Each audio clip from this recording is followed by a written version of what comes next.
بسم الله الرحمن الرحيم. تلخيص الفصل الثامن من رواية أحلام ليبل السعيدة بعنوان لقية على غير توقع. بعد أن قرر ليبل أن يحكي ما حصل معه للسيدة يشكي، زال عنه الغضب، ثم تمدد على سريره فانتبه إلى وجود قصاصة ورق بجانب المخدة بخط والده يسأله فيها كيف أمضى اليوم الأول من دون والديه، وتدله على قصاصة أخرى داخل المزهرية. فهرع إليها ليبل وقرأ القصاصة التي بداخل المزهرية، فأرشدته إلى وجبة في جيب روب الحمام، مع ضرورة ملاحظة لماذا صارت الغرفة أكثر ظلاما من ذي قبل، ثم ختمت بعبارة تصبح على خير.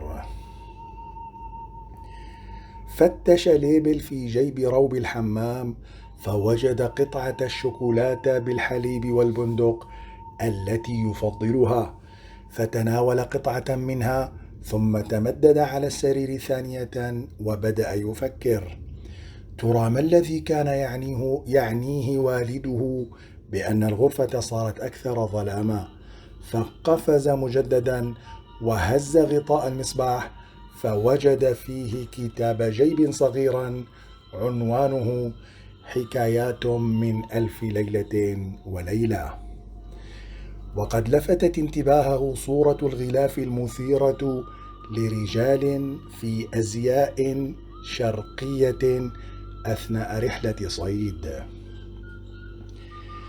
استلقى على سريره للمرة الثالثة وبدأ يقلب الكتاب، فسقطت من داخله قصاصة، لكنها بخط والدته، تتمنى فيها أن ينال هذا الكتاب إعجابه وتذكره بأن يطفئ النور بعد نصف ساعة.